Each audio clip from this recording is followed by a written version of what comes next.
कैसे आकाश में सुराख हो नहीं सकता, एक पत्थर की तबीयत से उछाल ले जा रहे। हेलो बच्चों, आप सभी का बायोलॉजी प्लेटफॉर्म चैनल पे हार्दिक स्वागत। This is Prabha Verma. जैसा कि बच्चों आप देख रहे हैं स्क्रीन पे, एक यूनिफॉर्म आपको नजर आ रही है।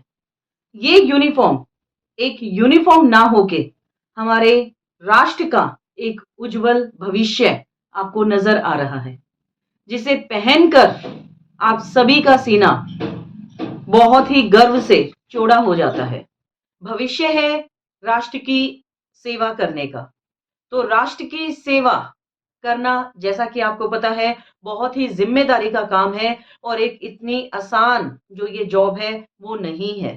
तो उसके लिए जो आज हम बात करने जा रहे हैं, हमारे एनडीए की, नेशनल डिफेंस एकेडमी, जो कि एक ऐसा संस्थान है जहां सिलेक्शन के बाद आपको ट्रेनिंग के लिए भेजा जाता है और उस ट्रेनिंग के बाद आप अपने राष्ट्रीय सेवा करने का जो है आपको एक मुकाम मिलता है, एक मौका मिलता है। तो ये सपना जो है हर किसी की एक हसरत है कि वो इस सपने को पूरा कर सके।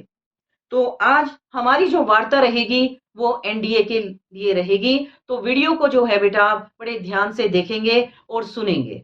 और अभी तक आपने चैनल को लाइक शेयर सब्सक्राइब नहीं किया है तो जल्दी से कर दीजिए, क्योंकि ये जो बायोलॉजी प्लेटफॉर्म चैनल है आपके लिए बेहतरीन से बेहतरीन इंफॉर्मेशन लेकर आता है। तो अगर आप किसी का भी सपना है देश की सेवा करने का, एक कमीशन ऑफिसर के रूप में जब आप देश की सेवा करते हैं, तो उसके लिए आपको कुछ ऐसे मुकाम पार करने होंगे जो आपका भविष्य का निर्माण करने जा रहे हैं।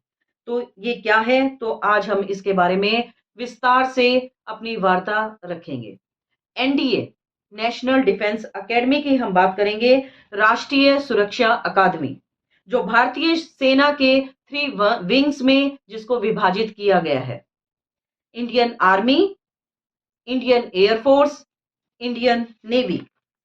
नाम से ही आपको पता चल रहा होगा, एक हमारी जो भावना है हमारे देश के प्रति वो यहां पर उजागर होती है। तो राष्ट्र की जब बात आती है तो आपको पता है, जब किसी भी मुकाम को हासिल करना है तो सबसे पहले आपको आलस्य को त्यागना होगा। ठीक है, तो यहाँ पे हमारा जो कहने का मतलब है वो क्या है? Indian army, Indian navy, Indian air force, यानी कि भारतीय थल सेना, भारतीय वायुसेना, भारतीय जल सेना। इंडियन आर्मी के लिए आपको आर्ट्स, कॉमर्स या नॉन मेडिकल यानी कि साइंस, किसी भी स्ट्रीम से आप अप्लाई कर सकते हैं। तो आप ये ध्यान देंगे, सिर्फ ये नहीं कि साइंस वाले बच्चे ही इसके लिए अप्लाई कर सकते हैं, आर्ट्स कॉमर्स के लिए भी यहाँ पे ऑप्शन अवेलेबल है।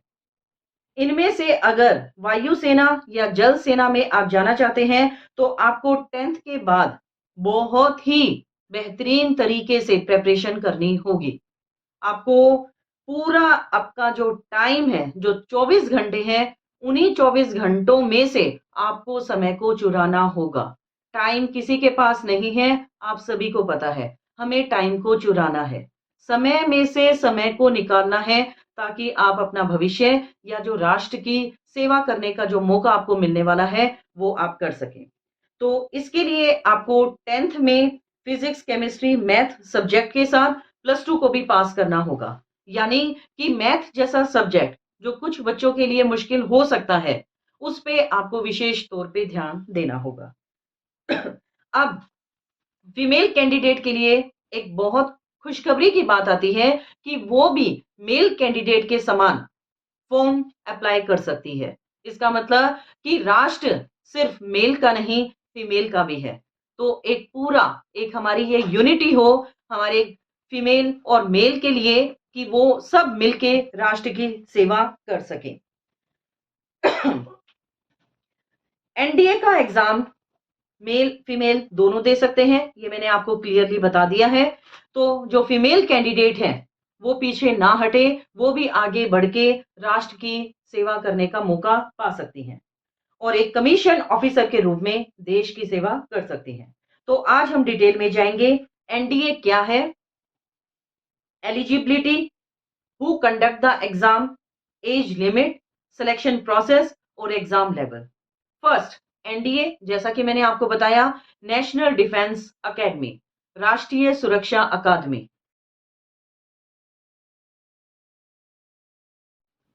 Second, who conduct the exam, तो हम देखेंगे कि एनडीए का एग्जाम कौन सी संस्था कंडक्ट करेगी। एनडीए का एग्जाम देश की सबसे बड़ी संस्था यानी कि UPSC, union public service commission के द्वारा कंडक्ट किया जाता है।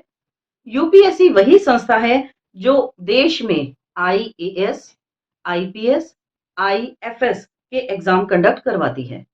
यह एग्जाम साल में 2 बार कंडक्ट किया जाता है। एनडीए 1 और एनडीए 2 के रूप में एग्जाम कंडक्ट होता है। एनडीए 1 के फॉर्म दिसंबर में निकलते हैं और एनडीए 2 के फॉर्म जो है वो जून में निकलते हैं। तो ये बात आप ध्यान रखें। इसका मतलब जो एनडीए के लिए अप्लाई करना चाहते हैं उनका समय आ चुका है। इसमें आप अगर प्लस 2 के साथ या प्लस 2 में आप सेकेंड सेमेस्टर में हैं, मतलब मिड सेशन में अगर आप प्लस 2 में हैं तो भी आप एग्जाम के लिए अपीयर हो सकते हैं। नेक्स्ट बात करेंगे एलिजिबिलिटी की। तो इसके बाद हम एलिजिबिलिटी देखते हैं कि एनडीए एग्जाम को अप्लाई करने के लिए आपको क्या एलिजिबिलिटी चाहिए। अगर आप इंडियन आर्मी में जाना चाहते हैं तो प्लस 2 में आप आर्ट या कॉमर्स साइंस किसी भी स्ट्रीम में हैं तो मिनिमम 60% मार्क्स आपके होने चाहिए, तो आप फॉर्म के लिए अप्लाई कर सकते हैं। अगर आपको इंडियन एयरफोर्स या इंडियन नेवी में जाना है तो आप प्लस 2 में फिजिक्स, केमिस्ट्री, मैथ के साथ 60% मार्क्स आपके होने अनिवार्य हैं। तो आप ध्यान दें, प्लस 2 के जो मार्क्स हैं वो आपका भविष्य डिसाइड करते हैं। इसीलिए सभी टीचर्स और पेरेंट्स आपको बार बार बोलते हैं कि अच्छे मार्क्स ले आओ, तभी आप फॉर्म के लिए एप्लीकेबल हो सकते हैं। नेक्स्ट बात करेंगे एज लिमिट की। तो अब हम देखेंगे कि एनडीए का फॉर्म अप्लाई करने के लिए मिनिमम एज लिमिट क्या है। तो मिनिमम जो एज लिमिट रहेगी वो है 16.5 साल और मैक्सिमम एज लिमिट रहेगी 19 साल। तो यंग है ना, आप देख रहे हैं कि ये बिल्कुल यंग जनरेशन की यहाँ पे एक यंग मतलब यूथ की बात की जा रही है। उसके बाद अनमैरिड होना अनिवार्य है। मैरिड कैंडिडेट एनडीए के लिए अप्लाई नहीं कर सकते हैं, तो ये बात आप ध्यान रखें। नेक्स्ट मेन प्रोसेस आता है आपका सिलेक्शन प्रोसेस। तो नेक्स्ट हम देखेंगे कि एनडीए में सिलेक्शन प्रोसेस क्या होगा। सिलेक्शन प्रोसेस आपका 3 पार्ट में डिवाइड किया गया है। रिटन टेस्ट जिसमें टोटल आपके 900 नंबर रहेंगे, SSB interview and medical test. Selection process में आपके 3 पार्ट होंगे। अगर आप ये तीनों क्वालिफाई कर जाते हैं तो कट ऑफ के बेसिस पे आपका सिलेक्शन होगा और सिलेक्शन के बाद आपको ट्रेनिंग के लिए भेज दिया जाएगा। तो आप एक कमीशन ऑफिसर के रूप में देश की सेवा कर सकेंगे। क्वालिफाई होने के बाद आपकी एनडीए में 3 साल की ट्रेनिंग होगी और इसके बाद आपकी रिस्पेक्टिंग विंग यानी कि जो भी स्ट्रीम आपने चुनी थी, इंडियन नेवी, इंडियन एयरफोर्स या इंडियन आर्मी, उसमें आपको रेफर कर दिया जाएगा। वहां पे आपकी 1 साल की ट्रेनिंग रहेगी। तो पूरे प्रोसेस में आपके 4 साल इस एनडीए एग्जाम को क्लियर करने में लगेंगे। इसके बाद आपको एक अधिकारी के रूप में पासिंग परेड में शामिल किया जाएगा। नेक्स्ट जो सबसे जरूरी है, अब आप देख रहे हैं सुनने में आपको आसान लग रहा होगा, है ना, कि बड़ा आसान है, सिर्फ 4 साल देने हैं और 4 साल के बाद जो है आपको कितनी ऊंचे पद पे जो है आप अपने आप को देख पाएंगे या राष्ट्र की सेवा करने का आपको मौका मिलेगा।